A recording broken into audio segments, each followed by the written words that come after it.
हमारे साथ बातचीत करने के लिए भोपाल की सांसद प्रज्ञा सिंह ठाकुर जी मौजूद है। सीधे हम उनसे बात करते हैं। दी सनातन बोर्ड की मांग अब कहीं ना कहीं उठने लगी है और सिर्फ एक जगह से नहीं, कई जगहों से ये मांग उठ रही है कि सनातन बोर्ड बनाया जाए। आपका क्या कहना है?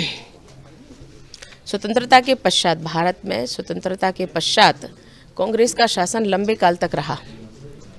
60 से 65 वर्षों तक जो उनका शासनकाल रहा, उसमें हिंदुओं को, सनातनियों को, सनातन धर्म को बहुत हानि पहुंची है।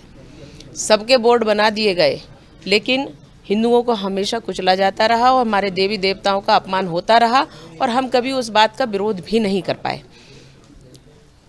और इसलिए आवश्यकता इस चीज़ की है कि हमारे मंदिरों की भूमि सुरक्षित रहे।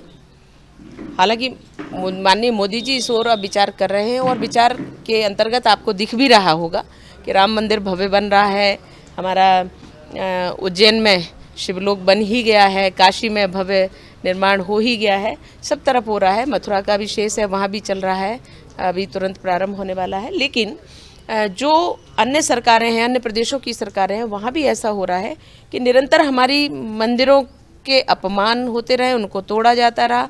अभी भी ये लोग प्रयास करते हैं और जैसे ही कोई सरकार बदलती है तो वहाँ पर भूमि का अधिग्रहण कर लेते हैं और अपने अपने मत के अनुसार वहाँ कुछ भी उनकी मंदिर की जो मर्यादा होती है, सीमा होती है, उसका वो लोग विरोध करते हैं और संस्कृति को का हिरास करते हैं। अभी 15 महीनों में सांस्कृतिक मंत्री जो यहाँ के थे कांग्रेस की सरकार में, उन्होंने मठ और मंदिरों की मध्य प्रदेश में भूमि कब्जा कर ली थी और उस पर तमाम सारे नियमों को लागू कर दिया था कि मंदिरों की भूमि को अधिकृत करके उनको फ्री करेंगे और कोई कुछ भी वहाँ धंधा पानी कर सकता है, तो मठ और मंदिरों की अपनी मर्यादा सुरक्षित रहे।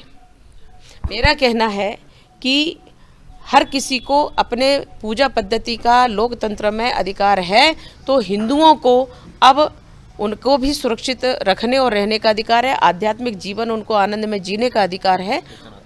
इसलिए सनातन बोर्ड की आवश्यकता है और ये अगर पूरा हो जाता है तो कोई बात नहीं, अगर आवश्यकता लगती है तो उसके लिए आगे भी बढ़ा। हिंदू राष्ट्र की परिभाषा ये है कि यहाँ पर निष्ठा रखो, यहाँ पर रहो, यहाँ का खाओ पियो, सब कुछ करो, यहाँ का सम्मान करो। यहाँ का विरोध करने वाले लोग, उनको जवाब दिया जाएगा। लेकिन मौलाना अशरफ का तो कुछ अलग ही बयान निकल कर आ जाता है।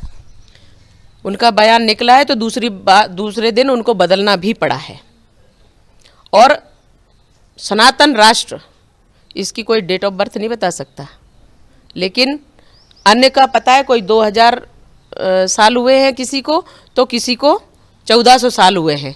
ये सबकी अपनी अपनी निश्चित जन्म स्थान है और जन्म वो डेट ऑफ बर्थ भी है, परंतु सनातन धर्म अनादि है, अनंत है, अखंड है, अछेद है, अभेद है और रहेगा। यदि आखिरी प्रश्न यह है कि कनाडा में जिस प्रकार से मंदिरों पर हमले हो रहे हैं, राम मंदिर पर भी हमला किया गया है, इसको लेकर क्या? कनाडा में भारत विरोधी लोग, विधर्मी लोग, वो वहाँ पर ये सब कर रहे हैं क्योंकि भारत सुरक्षित है। भारत में अगर करेंगे तो ख़त्म कर दिए जाएंगे, लेकिन वहाँ इसलिए कर रहे हैं, तिलमिला रहे हैं। भारत अपने परम वैभव को पहुंच रहा है, विश्व गुरु बनने की दिशा में है, तो विदेशों में जाकर के ये लोग इस प्रकार की घटनाएं कर रहे हैं। कनाडा सरकार से मेरा आग्रह है कि ऐसे उपद्रवियों को, ऐसे आतंकवादियों को कठोर से कठोर दंड दें और भारत के साथ जिस प्रकार से उनकी मित्रता है, जिस प्रकार से वहाँ के हिंदुओं की सुरक्षा भी करनी चाहिए और सनातन धर्म के मतावलंबियों की भी वहाँ सुरक्षा करनी चाहिए कनाडा में। और कनाडा सरकार को ये चाहिए कि वो उपद्रवियों को, आतंकवादियों को दंड दें जिन्होंने मंदिर पर आक्रमण किया है और वहाँ के हिंदुओं को सुरक्षित रखें। सर ने बयान दिया कि नाथूराम गोडसे पहले आतंकवादी थे।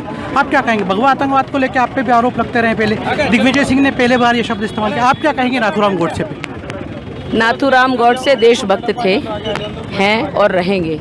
ऐसा बोलने उनको आतंकवादी कहने वाले लोग स्वयं के गिरेबान में झांक के देखें। अब की चुनाव में ऐसे लोगों को जवाब दे दिया जाएगा। उन्होंने चाकू से हमारे वीरों को, हिंदू वीरों को, बजरंग दल के कार्यकर्ता, भाजपा के कार्यकर्ता, युवा मोर्चा के कार्यकर्ताओं को गोदा है, काटा है। तो हम भी सब्जी काटने वाले चाकुओं को जरा तेज रख लें। पता नहीं कब कैसा मौका आए जब हमारा सब्जी अच्छे से कटेगी तो निश्चित रूप से दुश्मनों के मुंह भी और सिर भी अच्छे से कटेंगे। लव जिहाद,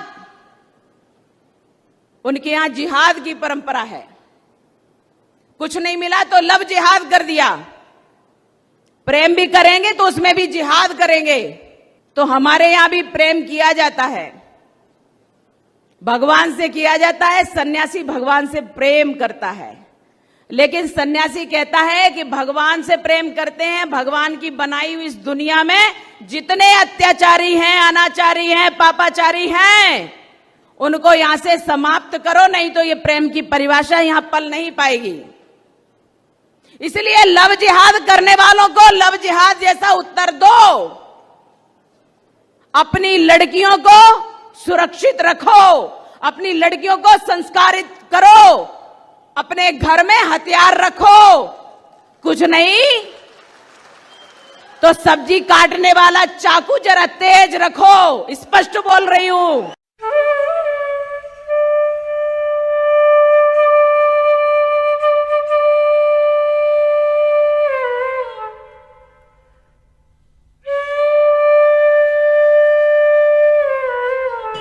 हमारे बच्चा यहाँ मस्जिद में बच्चों के साथ में कुरान पढ़ रहा था, वो इज्जत से हम आगे बढ़े, वहाँ जाते नहीं, यहाँ बम ब्लास्ट हुआ और बच्चा सबसे पहले हमारा ये कोठी से लेके यहाँ तक की पूरी दिन चल के खा गई, कोई आदमी देख नहीं सकता।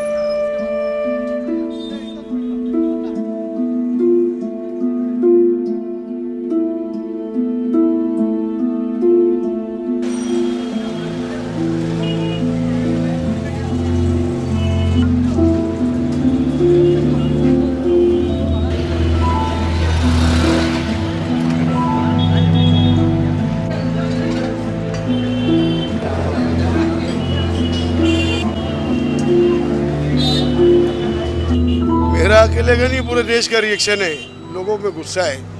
एक फुल लाइफ एक्टिविटीज प्रिवेंस एक्ट के तहत में मालेगांव बलास की मुजरिम जिसने कई मासूम लोगों की जान ली, कई सैकड़ों लोग जख्मी हुए, उसको भाजपा ने भोपाल से घोषित किया उम्मीदवार।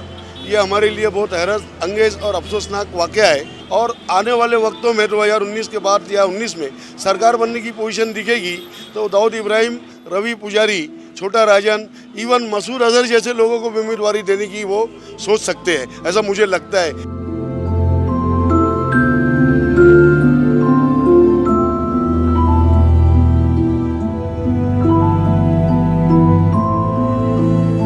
उज्जैन में बच्ची गई थी टिकिया भजिया लाने बिक्कू चौक में, खूब तेज हवाई धमाके की, हमारे पतरे पे सब छर्रे गिरे, क्या वो सब भगदड़ मच गई। मेरे घर वाली बोले अपनी भी बच्ची गई है, मतलब आ जाएंगे। वो देख के आगे फिर मैं गया फरहान में नहीं है, बोले वाडिया ले गए, फिर वाडिया हॉस्पिटल गया मैं, वहाँ पे बच्ची को बोले देखा नहीं दिया मेरे को महल्ले आने, बोले देखो मत आप, उसको सजा मिलने वाला आप टिकट दे रहे हैं।